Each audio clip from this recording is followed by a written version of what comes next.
They say everyone has a price. That's what Linda Sterling believed. As the ruthless CEO of Sterling Dynamics, a man worth $40 billion, he had bought companies, politicians, and silence. He thought he knew human nature until a rainy Tuesday night in a rundown diner in Seattle. He walked in with a trick question designed to humiliate a waitress named Andrew. He expected her to crumble. He expected her to beg. But the 4 words she whispered back to him didn't just silence the room. They shattered his entire empire. What she said was kept secret for 10 years, until today. This is the story of the question that cost a billionaire everything and gave him the only thing he couldn't buy. Linda Sterling was dying, not in the immediate, rushing to the hospital sense, but in the slow, corroding way that rust eats through iron. It was a Tuesday in November, the kind of day in Seattle where the sky looks like a bruised peach and the rain feels personal. Linda sat in the back of his Maybach, watching the city blur past through tinted, bulletproof glass. At 58 years old, Linda was a legend. Forbes had called him the architect of the new century. His competitors called him the Great White Shark. He had liquidated more companies than most men had hot dinners. He had a private island in the Maldives he hadn't visited in 3 years, a collection of vintage Ferraris gathering dust, and an ex-wife, Catherine, who was currently suing him for an additional $200 million she didn't need. But the rot wasn't in his bank account. It was in his chest. Earlier that afternoon, Dr. Iris Thorne, the most expensive oncologist on the West Coast, had sat across from Linda in a sterile office that smelled of lavender and bad news. "It's aggressive, Linda," Dr. Thorne had said, cleaning his glasses to avoid eye contact. "Pancreatic. You have 6 months. Maybe 8 if you're lucky." Linda hadn't blinked. He hadn't cried. He had simply asked, "Who knows? Just me." And the nurse. Buy the nurse's silence. Double her salary. If the stock drops before the quarterly earnings call, I'll sue this hospital into the ground. That was Linda. Even facing death, he was worried about the share price. But now, riding through the darkening streets, the silence of the car was deafening. He looked at his phone. 4,000 contacts. Not one person he could call to say, "I'm scared." He saw his reflection in the glass, the sharp jawline, the cold grey eyes, the bespoke Italian suit that cost more than most people earned in a year. He looked powerful. He felt hollow. "Driver," Linda said, his voice raspy. "Yes, Mr. Sterling." "Home?" "No." Linda looked out the window. They were passing through a district he hadn't stepped foot in for 30 years. The crushing poverty of the gentrifying fringe. Old brick buildings standing next to glass condos. "Pull over, anywhere. Just stop the car." "Sir, this isn't a secure area. Security protocol dictates." "I don't care about protocol," Linda snapped, the anger flaring hot and fast. "Pull over." The car glided to a halt in front of a flickering neon sign. Jerry's 24-hour diner. The J was burnt out, so it just read Erries. Linda opened the door before his security detail could scramble out of the escort vehicle behind them. The rain hit him instantly, soaking his silk tie. "Stay here," he ordered his bodyguard, a massive man named Cole. "Mr. Sterling, I can't let you. I'm going to get a cup of coffee, Cole. If I'm not dead in 30 minutes, come find me. Until then, leave me the hell alone." Linda slammed the door. He didn't want the VIP treatment. He didn't want to be Linda Sterling, the billionaire. Tonight, he just wanted to be a ghost. He pushed open the heavy glass door of the diner. A bell jingled, a cheerful sound that felt mocking. The place smelled of stale grease, old coffee, and lemon floor cleaner. It was mostly empty, save for a trucker asleep in a back booth and a couple arguing in hushed tones near the window. Linda chose a booth in the far corner, facing the door. Old habits died hard. He always needed to see the exit. He slid onto the red vinyl seat, which was cracked and held together with silver duct tape. He placed his hands on the Formica table. They were trembling. 6 months. He had spent 58 years climbing a mountain, only to realize the peak was covered in ice, and he was suffocating. He needed a distraction. He needed to feel superior one last time. He needed to prove to himself that the world was exactly as cynical and transaction-based as he believed it was. That was when he saw her. She came out of the kitchen carrying a pot of coffee, wiping her hands on a stained apron. Her name tag was crooked. It read, Andrew. She looked to be about 25, though the dark circles under her eyes aged her. Her hair was pulled back in a messy bun, strands escaping to frame a face that was pretty, but worn down by gravity. She wasn't walking. She was trudging, favoring her left leg slightly. She spotted Linda and offered a tired, practiced smile. It was the smile of someone who serves people who don't look at her. "Just you tonight?" she asked. Her voice was raspy, like she'd been crying or smoking, or maybe just shouting into a void. "Just me," Linda said, his voice clipped. "Coffee?" "Black. And do you have pie?" "Cherry, apple, and something that was supposed to be lemon meringue but looks a little sad," Andrew quipped, pouring the coffee with a steady hand. "The sad lemon, then." She chuckled softly. It was a genuine sound, surprising Linda. "Coming right up." Linda watched her walk away. He noticed her shoes. They were cheap white sneakers, scuffed grey, with the sole of the left one peeling off. She had wrapped a rubber band around it to keep it together. Pathetic, Linda thought, or an opportunity. He took a sip of the coffee. It was terrible, burnt and acidic. Perfect. He pulled his phone out and checked the stock market. Sterling Dynamics was up 2%. He had made $40 million while sitting in this booth. He looked at Andrew's shoe again. She was probably working for $8 an hour, plus tips. A cruel idea began to form in Linda's mind. It was a game he used to play in his early days, back when he was hungry and mean. He called it the price check. He wanted to see how cheaply a person would sell their dignity. It validated his worldview, that everyone was a whore, and he was just the best pimp. If he could prove she was corruptible, then his life, his ruthless, cutthroat life, was justified. It was just the way the world worked. Andrew returned with the pie. It did look sad. "Here you go, sir. Can I get you anything else?" Linda looked at her. Really looked at her. "You look tired, Andrew." She paused, the pot of coffee hovering. She blinked, surprised by the personal observation. "It's been a long shift. Double." "Why work a double? Boyfriend trouble? Saving for a purse?" He made his tone deliberately condescending. Andrew's jaw tightened. She set the pot down. "Rent, actually. And my daughter's insulin." The words hung in the air. Insulin. Linda knew the price of insulin. His pharmaceutical division, Astra Sterling, had raised the price of their insulin product by 400% 3 years ago. It was a strategic market adjustment. It had earned him a bonus of $12 million that year. "Insulin is expensive," Linda said neutrally.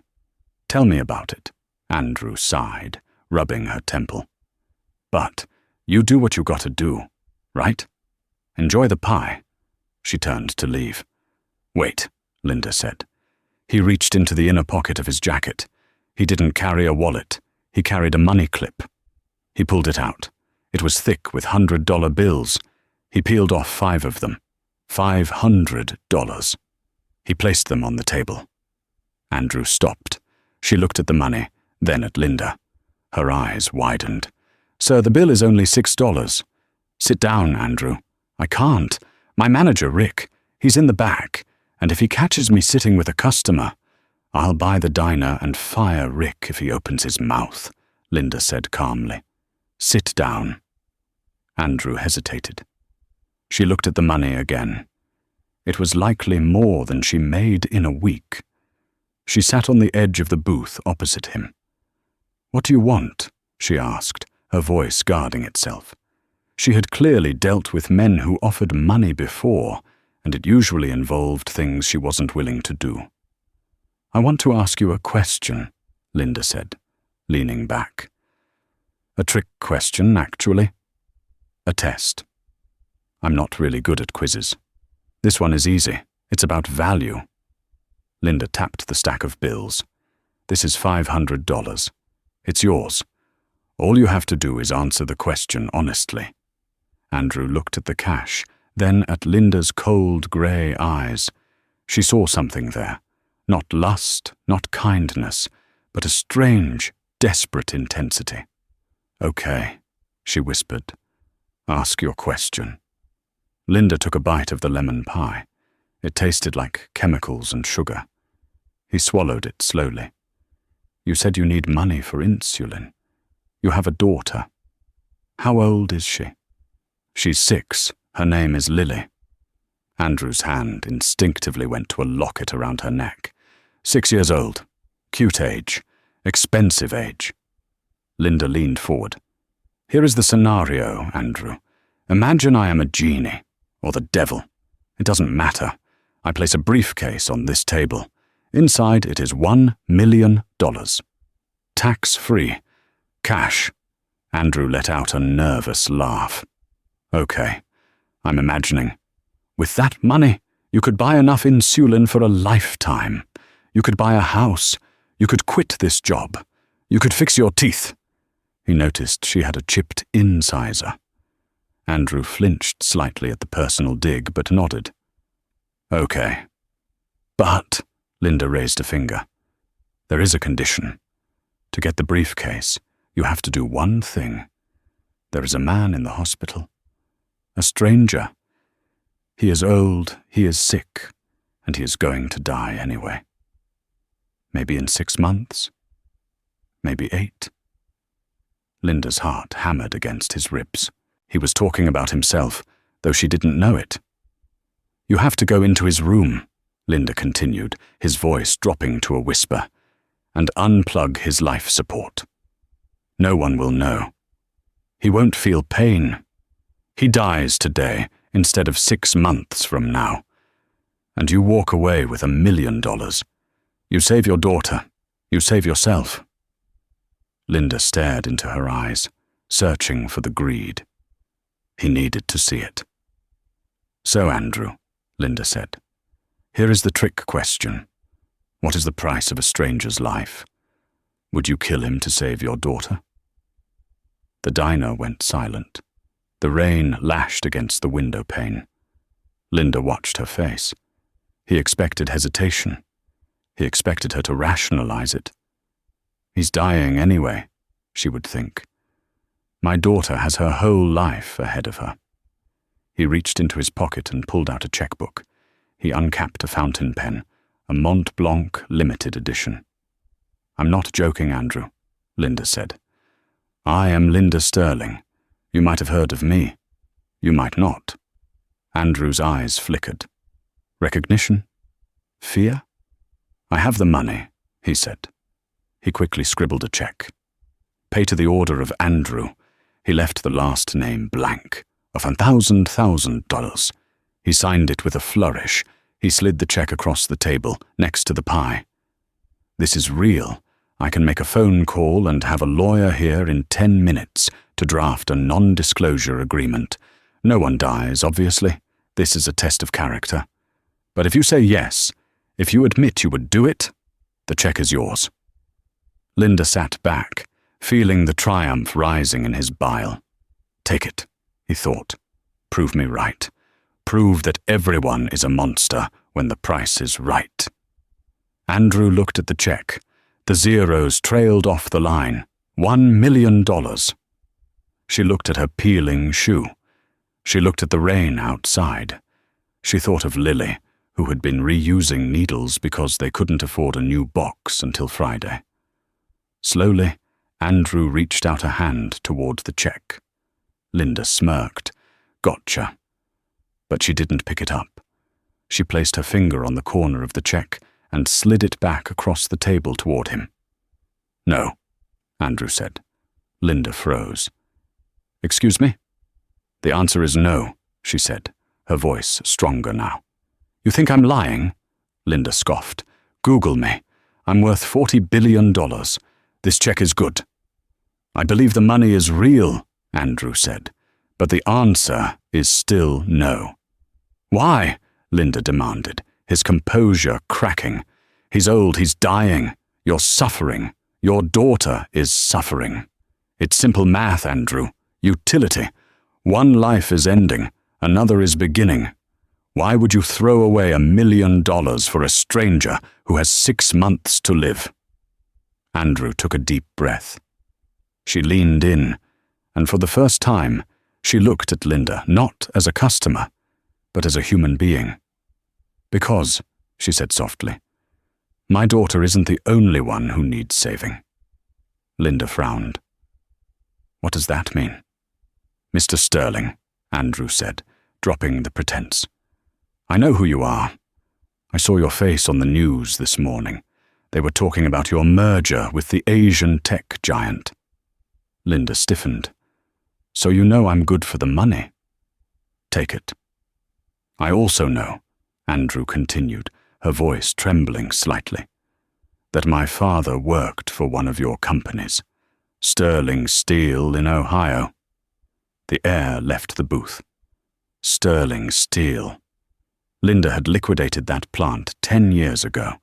He had stripped the pension fund to pay off a debt to a venture capital firm. 3,000 people had lost their jobs overnight. My dad, he lost his pension, Andrew said. She wasn't angry. She sounded incredibly sad. He lost the house. He couldn't afford his heart medication. He died 2 years later. A stroke. Linda went cold. The ghost of his past was sitting across from him, wearing a stained apron. So take the money, Linda hissed. Take it as reparations. Take it as revenge. I killed your father in a way. So kill me.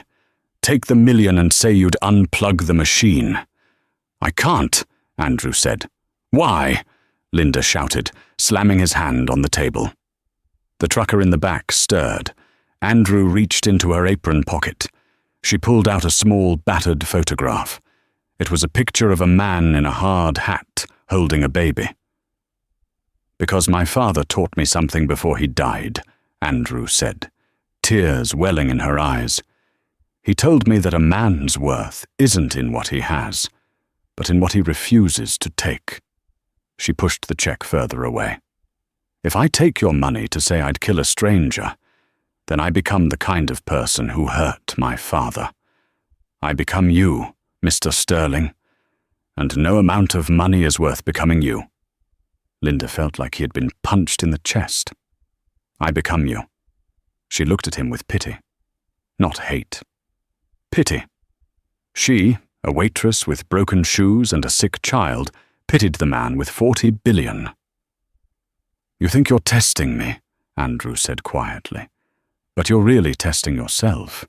You want me to take it so you don't feel guilty about the things you've done. You want to believe everyone is broken so you don't have to feel bad about being broken. She stood up. Keep your $1 million, Mr. Sterling. You need it more than I do. It's all you have. She turned to walk away. Linda sat there, stunned, paralyzed. The check lay on the table like a dead leaf. But the story didn't end there. Because Linda Sterling was a man who never accepted defeat, and Andrew had just started a war she didn't know she was fighting. As Andrew pushed through the kitchen doors, Linda grabbed the check. He didn't tear it up. He stared at it. He signaled to Cole, his bodyguard, who was watching from the window. Cole rushed in. "Sir? Is everything okay?" Linda stood up, his legs shaky. "Get me the private investigator. Now." "Which one, sir?" "The best one. I want to know everything about Andrew, her last name, her daughter's medical history, her debts, everything. By morning." "Sir, are we going to crush her?" Cole asked, confused by the look in his boss's eye. Linda looked at the kitchen door where Andrew had disappeared. "No," Linda whispered. "I'm going to ruin her life. I'm going to make sure she never has to work another day in her life. But first, I have to find out if she's real." He walked out of the diner into the rain, but for the first time in years, he didn't feel the cold. He felt a fire. He had 6 months to live. And he had just found his final project. The penthouse suite of the Sterling Tower was located on the 88th floor. It was a palace of glass and steel floating above the clouds. It was silent, cold, and meticulously clean, a stark contrast to the sticky, warm chaos of Jerry's diner. Linda sat in his leather armchair, an IV drip attached to his left arm. The private nurse, a stoic woman named Beatrice, checked his vitals and left the room without a word. She knew better than to make small talk. On the mahogany desk in front of him lay a manila folder. It was 3:00 a.m. "Read it to me, Cole," Linda commanded, his eyes closed. He was exhausted, the cancer gnawing at his energy reserves, but his mind was racing. Cole, the bodyguard who doubled as his fixer, stood uncomfortably by the desk. He opened the folder. "Her full name is Andrew Miller," Cole began. "Age 26. You were right about the father. Frank Miller. He was a shift foreman at the Sterling Steel plant in Ohio. He was the union representative who tried to negotiate the pension retention deal before the liquidation." Linda's eyes snapped open. He remembered Frank Miller, a stubborn man with a thick mustache and a loud voice. Linda had crushed him in the negotiations, threatening to move the entire operation to Mexico if the union didn't cave. They caved, and Linda shut the plant down anyway 6 months later. Frank committed suicide 2 years after the plant closed, Cole said, his voice dropping an octave. "The report says stroke, but the police report, it was a deliberate overdose of heart medication. He left a note apologizing to Andrew for losing the house." Linda felt a cold shiver that had nothing to do with the air conditioning. "I didn't just fire him," Linda thought. "I killed him." "Continue," Linda rasped. "Andrew moved to Seattle 3 years ago. She works 2 jobs. The diner shift is 8 p.m. to 4 a.m. Before that, she cleans offices from 9 a.m. to 3 p.m. She sleeps about 3 hours a day. And the child?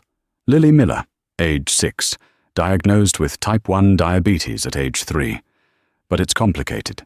She has a rare autoimmune condition that makes her resistant to standard insulin. She needs a specialized synthetic analog called Glucopro." Linda froze. Glucopro. It was a drug manufactured by Astra Sterling. It was the crown jewel of his pharmaceutical portfolio. It was also one of the most expensive drugs on the market, retailing at $3,500 per month without insurance. "Does she have insurance?" Linda asked. "State minimum," Cole replied. "It covers generic insulin. It doesn't cover Glucopro. Andrew pays for it out of pocket. She's currently $42,000 in debt to a loan shark operation disguised as a payday lender. If she misses a payment, the interest compounds at 200%. Cole paused, then placed a photo on the desk. It was a surveillance shot taken earlier that evening. It showed Andrew walking into a pawn shop, holding a small gold ring, probably her mother's wedding band. "She sold this tonight, sir, after she left the diner. She got $80 for it. She used it to buy a half dose of the medicine." Linda stared at the photo. She had turned down $1 million. She had walked away from the easy way out, the immoral way out, only to go pawn her dead mother's ring for $80, just to keep her daughter alive for another day. It defied every logic Linda had built his empire on. In Linda's world, everyone had a breaking point. Everyone sold out eventually. But Andrew Miller was suffering in a hell he had helped create, and she still refused to sell her soul. "She's not real," Linda whispered. "People like this don't exist." "She's very real, boss," Cole said softly. "And she's about to be homeless. The landlord served an eviction notice yesterday. She has 48 hours to pay 3 months of back rent or they're on the street." Linda stood up, ripping the IV line out of his arm. A droplet of blood hit the expensive Persian rug. "Sir," Cole stepped forward. "Get the car," Linda ordered. He felt a surge of adrenaline, a manic energy that overrode the pain in his abdomen. "Where are we going? The hospital?" "No," Linda said, buttoning his shirt with trembling fingers. "We're going to the eviction. I want to see where she lives. I want to see the reality. It's dangerous, sir. The neighborhood. I don't care about the danger, Cole. I have a tumor the size of a golf ball killing me from the inside out. A mugger with a knife is the least of my problems. Get the car." Linda grabbed the checkbook, the same one he had used in the diner. He stared at it. He wasn't going to give her $1 million anymore. That was too easy. That was charity. Linda Sterling didn't do charity. He did investments, and he was about to make the biggest investment of his life. The apartment complex was a crumbling brick monstrosity on the south side of the city. It smelled of mildew and boiled cabbage. The elevator was broken, naturally. Linda Sterling, a man who hadn't walked up a flight of stairs in 20 years, climbed to the 4th floor. His breath came in ragged, wheezing gasps. Cole stayed 2 steps behind him, hand inside his jacket, scanning the shadows for threats. They reached apartment 4B. The door was thin plywood. A bright orange sticker was plastered across it. Eviction notice. Vacate by Thursday. Linda could hear voices inside. Thin walls. "Mummy, I'm hungry." A small, weak voice. "I know, baby, I know." Andrew's voice. It sounded exhausted, stripped of the defiance she had shown in the diner. "Eat the toast. I'll bring something better from the diner tonight. Maybe a burger." "I don't like the diner burgers. They taste like sadness." Linda cracked a smile. The kid was sharp. "Just eat, Lil. Please. We need to get your sugar up."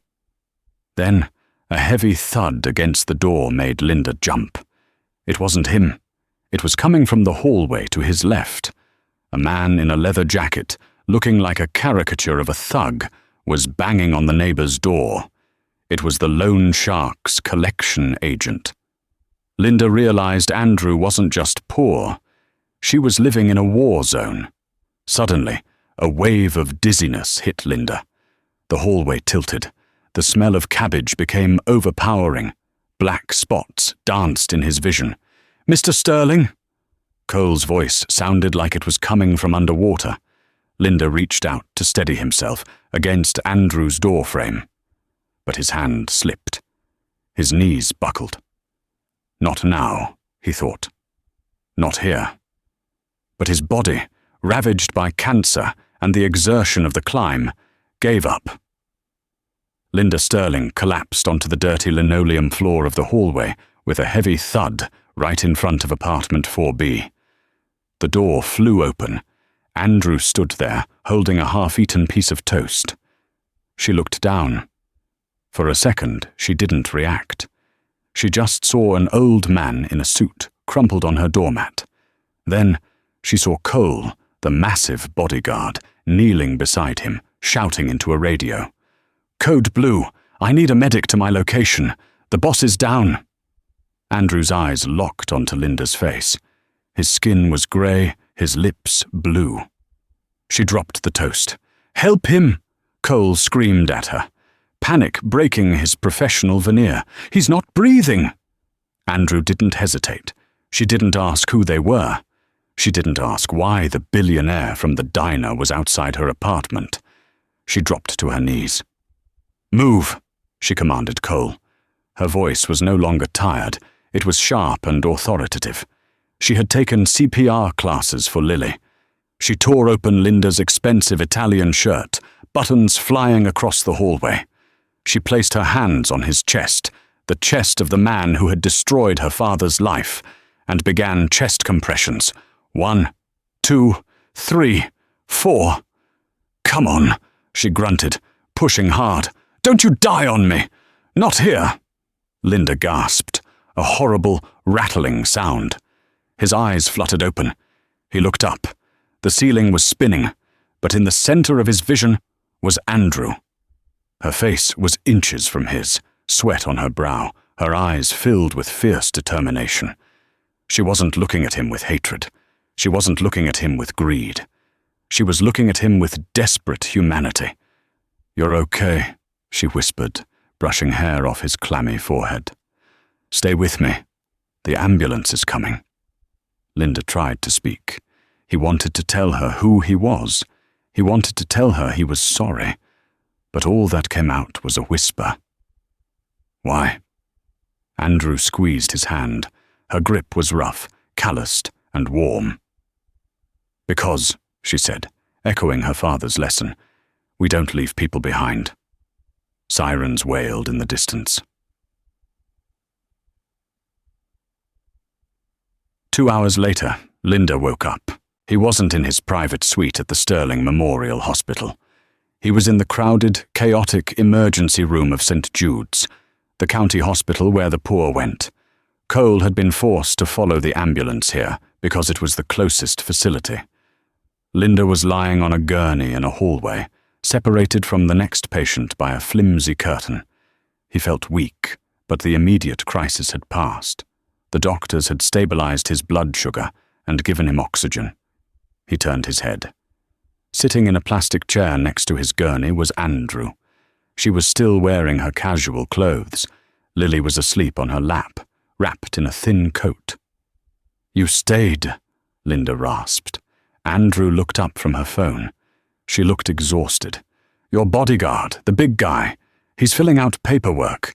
They wouldn't let him back here yet because he had a gun." "Why did you stay?" Linda asked again. Andrew looked at Lily, stroking her daughter's hair. "Because you looked lonely, and because you're the man from the diner." "You know who I am," Linda said. It wasn't a question. "I know you're Linda Sterling," she said quietly. "I checked my phone in the ambulance. You're the man who shut down the Ohio plant. And yet, you saved my life." "My dad," Andrew said, her voice shaking slightly.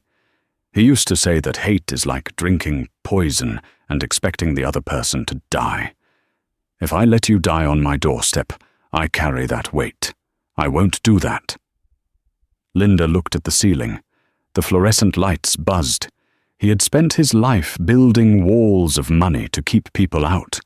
He believed that everyone wanted something from him. But here was a woman who had every reason to hate him, every reason to let him die, and she had saved him simply because it was the right thing to do. She hadn't asked for a reward. She hadn't mentioned the $1 million. "Andrew," Linda said. His voice was stronger now. "Yeah? You passed the test." She frowned. "What test? The diner thing? I told you, I don't want your—" "No," Linda interrupted. "Not that test. The real test. The one life gave you." He tried to sit up. He needed to get to work. He didn't have much time left, and for the first time in his life, he had a purpose that wasn't about stock prices. "Cole!" Linda shouted, his voice echoing in the busy ER. Cole appeared instantly, pushing past a nurse. "Sir, are you all right? The helicopter is on its way to transfer you to—" "Cancel the helicopter," Linda snapped. "And get me my lawyer, not the corporate one, the personal one, the shark. Get me Marcus Stone." "Sir, it's 5 a.m. I don't care if it's Christmas morning. Get him here." Linda turned to Andrew. The intensity in his eyes frightened her slightly. "You're not going to be evicted, Andrew," Linda said. "I don't need your pity," she shot back, standing up and gathering Lily in her arms. "We'll figure it out." "It's not pity," Linda grabbed her wrist. His grip was weak, but his will was iron. "It's business. I have a proposition. A job." Andrew pulled her arm away. "I already have 2 jobs. Not like this one. I need a caretaker. Someone who isn't on my payroll. Someone who isn't waiting for me to die so they can cash out my stock options. Someone who will tell me the truth." Linda took a deep breath. "I'm dying, Andrew. For real. 6 months. I have $40 billion and 0 friends. I want to hire you to help me give it away." Andrew froze. "What?"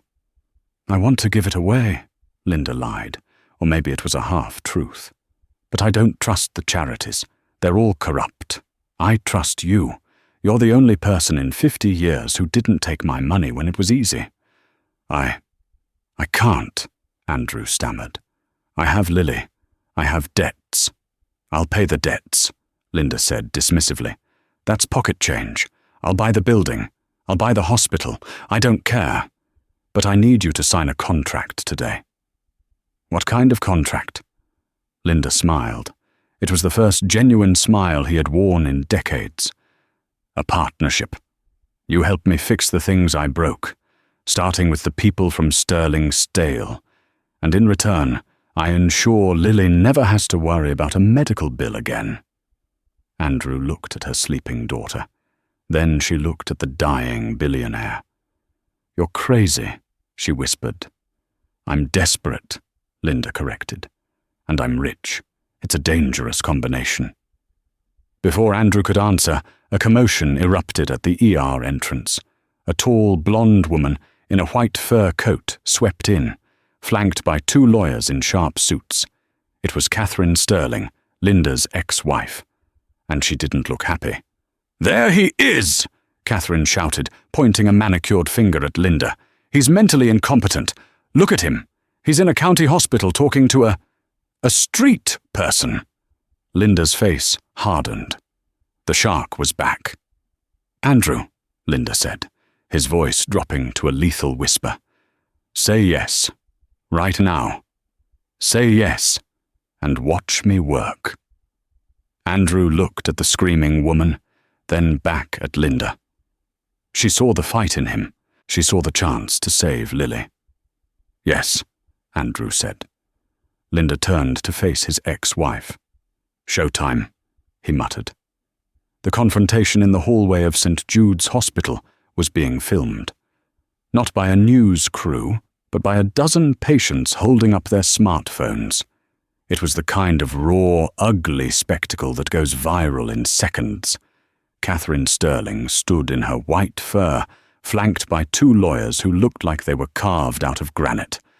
Behind her was Linda Sterling, sitting on a gurney in a torn shirt, looking like a corpse that had refused to stay dead. Beside him stood Andrew, a waitress in dirty sneakers, holding her terrified daughter. "He is clearly delirious," Catherine shouted, for the benefit of the witnesses. "He is suffering from a mental breakdown induced by late-stage pancreatic cancer. As his former spouse and the largest minority shareholder of Sterling Dynamics, I am invoking the emergency competency clause." She snapped her fingers. One of the lawyers, a man named Julian Vance, wait, no, use Western names only, let's go with Robert Graves, stepped forward with a clipboard. "Mr. Sterling," Graves said, his voice oily, "if you could just sign this voluntary commitment form, we can get you to a private facility. We just want to help." Linda laughed. It started as a wheeze and ended as a bark. "Help me," Linda said, pushing himself off the gurney. He swayed, but Andrew caught his elbow, steadying him. "You want to bury me in a chemically induced coma so you can liquidate the assets before the stock dips." Linda looked at the crowd of people filming. He looked at the doctors watching nervously. Then he looked at Andrew. "Andrew," Linda said, loud enough for the room to hear. "Do you remember the question I asked you in the diner?" Andrew blinked. "Yes." "Did you answer it?" "Yes." "And what did you prove?"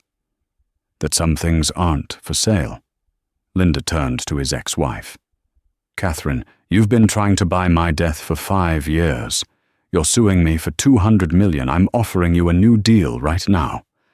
Catherine narrowed her eyes. "What deal?" Linda reached into his pocket, realizing his checkbook was with Cole. He signaled Cole, who handed him the book and the pen. Linda scribbled furiously against the metal railing of the bed. He ripped the check out and held it up. "This is a check for $500 million, Linda announced. The ER went silent. "It's everything you're suing for, plus a bonus. Take it. Walk away. Drop the competency suit. Leave me alone to die in peace." Catherine stared at the check. Her eyes gleamed with avarice. $500 million. It was more money than she could spend in 10 lifetimes. "However," Linda added, his voice dropping to a predatory growl, "if you take it, you sign a document right now stripping you of all voting rights in the company. You get the cash, but you lose the power." Catherine didn't hesitate. She didn't care about power. She cared about Prada. "Give me the pen," she hissed. She signed the papers Robert Graves hurriedly produced. She snatched the check. "You're a fool, Linda," she sneered, tucking the check into her purse. "You're dying, and you're throwing your money away on this." She gestured vaguely at the hospital, the poor patients, and Andrew. "Get out," Linda said. Catherine turned and marched out, her lawyers trailing her. She had won. Or so she thought. As the doors swung shut, Linda slumped back onto the gurney, sweat pouring down his face. "You just gave away $500 million, Andrew whispered, horrified. "You could have fought her." "I didn't give it away, Andrew," Linda wheezed, closing his eyes. "I bought time. Time is the most expensive commodity in the world, and I just bought us 6 months." He opened his eyes and looked at her. "Now, we have work to do, and we're going to need a lot of coffee." The next 5 months were a blur of chaotic redemption. Linda didn't go home. He moved into a modest hotel suite near the hospital and set up a war room. He hired Andrew officially as his executive liaison.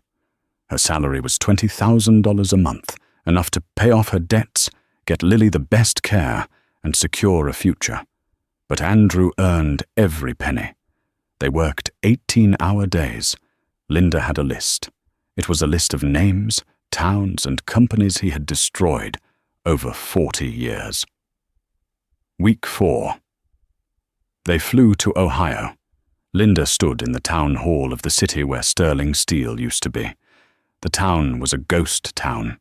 He faced a crowd of angry, unemployed steelworkers. He didn't make a speech. He simply announced the creation of the Miller-Sterling Grant, a fund named after Andrew's father, fully capitalizing a new green energy manufacturing plant in the old steel mill. He rehired the entire workforce. Week 12. They went to the headquarters of Astra Sterling. Linda fired the entire board of directors on a Zoom call while eating a bagel. He signed an executive order capping the price of Glucopro and all life-saving insulin at $10 per vial. The stock price tanked. Wall Street screamed. Linda laughed. "Let them sell," he told Andrew. "I'm not in the business of making money anymore. I'm in the business of making amends." Week 20. Linda's health began to fail rapidly. He could no longer travel. He worked from his bed, surrounded by monitors. Andrew was there every day. She read to him. Lily drew pictures and taped them to his IV pole. For the first time in his life, Linda Sterling wasn't lonely. He had started the trick question as a cruel game to prove humanity was garbage. But in the end, the game had been played on him. Andrew had proven that humanity was resilient. One rainy Tuesday, exactly 6 months after they met, Linda called Andrew to his bedside. "It's time," he whispered. His skin was paper thin. "Don't talk like that," Andrew said, holding his hand.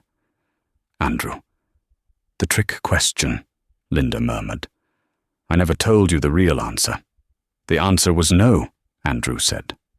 "I wouldn't kill the stranger." "No," Linda smiled weakly. The answer is that I was the stranger. And you saved me. You saved me from dying as a monster." He squeezed her hand one last time. "The briefcase is yours, Andrew.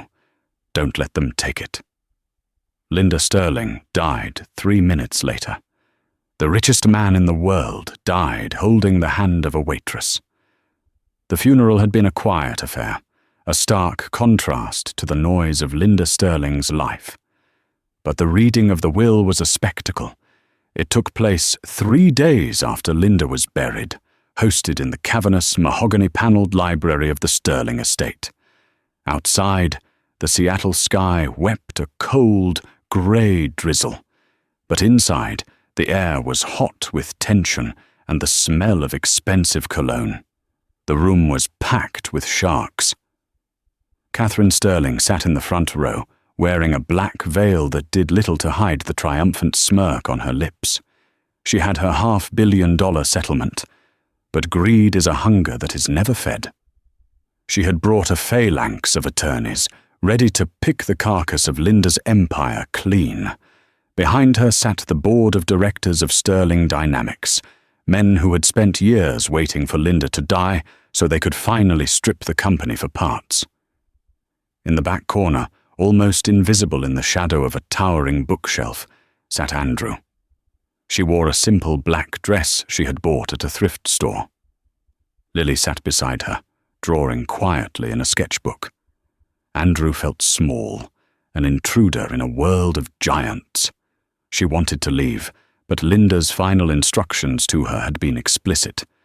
"Be in the room, Andrew, front and center." Robert Graves, the executor of the estate, stood at the head of the massive oak table. He looked pale. He cleared his throat, his hands trembling as he adjusted a laptop connected to a large projector screen.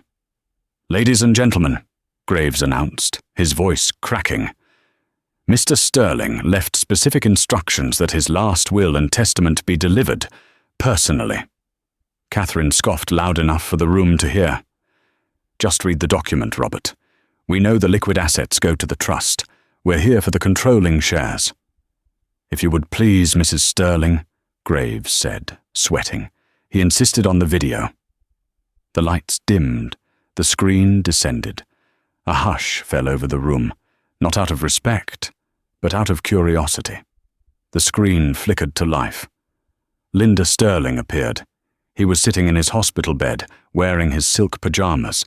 He looked frail, his skin translucent, but his eyes burned with the same cold fire that had terrified Wall Street for 4 decades. "If you are watching this," the video Linda began, his voice raspy but clear, "then I am dead. And if I know you people, you're probably drinking my scotch." A few uncomfortable shuffles in the room. "I'll keep this brief. I don't want to waste eternity talking to you." Linda leaned into the camera. "To the board of directors, you are a collection of unimaginative cowards. You wanted me gone so you could raise prices and cut research. You're fired, all of you, effective immediately upon my death." The board members erupted. "He can't do that," one shouted. "This is preposterous." "Shut up, Jenkins," the video Linda snapped, as if he could hear them. "I own 61% of the voting stock. I can do whatever I want." The room fell deadly silent. "To my ex-wife, Catherine." Catherine straightened up, her eyes narrowing. "You have your settlement, $500 million. You signed the agreement. You have no claim here. But I know you, Catherine. I know you're sitting there right now, plotting how to sue the estate for emotional distress or mental incompetence. You want the rest of the 40 billion. Linda chuckled darkly. It was a terrifying sound. I spent my entire life asking people, "What is your price?" I thought everyone had one. I thought loyalty was a myth and integrity was a fairy tale for poor people. I was wrong. I found one person who didn't have a price. The video cut away from Linda's face. Grainy black and white footage appeared on the screen. It was the security tape from Jerry's diner. The room watched in stunned silence as the scene played out. Linda sliding the check across the greasy table, the zoom in on the amount, $1,000, and then the moment that defied logic, Andrew pushing the check back. "This is Andrew Miller," Linda's voiceover played. She was drowning in debt. She had a sick child. She had every reason to take the money and run. But she refused to compromise her soul for my amusement. The camera cut back to Linda. He looked tired now, but peaceful. To manage great power, you must be incorruptible. You cannot care about the stock price more than the people. I am leaving 100% of my assets, my real estate, my intellectual property, and the controlling interest in Sterling Dynamics to the only person who proved she couldn't be bought. He paused for effect. I leave it all to Andrew Miller. The explosion of noise in the library was instantaneous. It was chaos. "This is insanity!" Catherine screamed, leaping to her feet, knocking her chair over. "She's a waitress. She's a nobody. I'll contest this. I'll tie this up in court for 50 years. The lawyers were already on their phones, shouting orders to their firms. The board members were red-faced, pointing fingers at Graves. "Silence!" Linda's voice on the video boomed, amplified by the surround sound system. The volume shocked everyone into stillness. "I knew you would react this way," Linda said, a smirk playing on his lips, "which is why I have built a poison pill into this trust. It is an ironclad clause drafted by the finest legal minds in Switzerland." He held up a thick document on the screen. "If this will is contested by anyone, specifically you, Catherine, or any member of the Miller family, the trust dissolves. But the money doesn't go to the next of kin. The clause dictates that in the event of a legal challenge, the entire fortune, all $40 billion, is immediately liquidated and donated to the United States Internal Revenue Service." Gasps of genuine horror filled the room. To these billionaires, the government getting the money was a fate worse than death. "So go ahead," Linda taunted. "Sue her, fight her, and watch every single penny disappear into the federal tax budget. Or sit down, shut up, and let her do the job." Catherine stood frozen. Her face went from red to a ghostly white. She looked at her lawyers. They shook their heads slowly. There was nothing she could do. It was the ultimate checkmate. "Andrew," Linda said, his voice softening. The camera zoomed in on his face, showing the tears in his eyes. "I know you're scared. Don't be. You have the heart of a lion. You saved me, not with medicine, but with mercy. The briefcase is yours now. Don't let them take it. Goodbye." The screen went black. For a long minute, the only sound was the rain hitting the library windows. Slowly, all eyes turned to the back of the room. Andrew Miller was still sitting there, clutching Lily's hand. She was trembling, her heart hammering against her ribs like a trapped bird. $40 billion. The weight of it was crushing. Catherine turned slowly to face her. The hatred in her eyes was toxic, but her fear was stronger. She knew she was beaten. "Well?" Catherine spat, her voice venomous. "What do you have to say, waitress? Are you going to serve us coffee?" Andrew looked at the woman. She looked at the greedy men in suits. She thought of her father, dying because men like this had decided he cost too much. She thought of the insulin she had rationed. She stood up. She didn't look small anymore. "No, Catherine," Andrew said. Her voice wasn't loud, but it carried a steel that silenced the room. "I'm not serving coffee." She walked to the front of the room, past the lawyers, past the stunned board members, and stood at the head of the table where Linda's video had just played. She placed her hand on the mahogany surface. "I am liquidating the private jet fleet on Monday," Andrew stated, looking directly at the board. "We will use the proceeds to fund a new division focused on affordable medical technologies. If you don't like it, you can resign. I believe Linda already fired you, but I'm willing to rehire anyone who actually wants to work." She turned to Catherine. "And as for you, you have your money. Leave my house. Now." It was the first time she had called it her house. Catherine opened her mouth to argue, but she saw the look in Andrew's eyes. It was the same look Linda had when he was about to destroy a competitor. Catherine gathered her fur coat, signaled her lawyers, and stormed out without a word. Andrew let out a breath she felt she had been holding for 6 months. She looked down at Lily, who had walked up to stand beside her. "Mummy," Lily whispered. "Are we rich now?" Andrew knelt down and hugged her daughter, burying her face in Lily's neck. "We're safe, baby," Andrew whispered. "We're finally safe." Epilogue: The legacy of no 10 years later. The world expected Andrew Miller to fail. The financial tabloids gave her 6 months before she went bankrupt or sold out. They called her the Waitress CEO. They mocked her lack of a degree. They were wrong. Andrew didn't run Sterling Dynamics like a hedge fund. She ran it like a family. She remembered what it was like to be hungry, so she ensured every employee, from the janitor to the VP, had full benefits and a pension. She remembered the fear of medical bills, so she turned the pharmaceutical division into a non-profit entity that produced life-saving drugs at cost. She didn't live in the Sterling estate. She turned it into a transitional housing facility for single mothers. She bought a nice 4-bedroom house in the suburbs with a big backyard for Lily and their 2 rescue dogs. One sunny afternoon in November, Andrew stood in a quiet cemetery overlooking the Seattle skyline. She held a bouquet of white lilies. She walked to a black marble headstone. It was simple, just as he had asked. "Linda Sterling," he asked the question. She gave the answer. Andrew knelt and placed the flowers on the grass.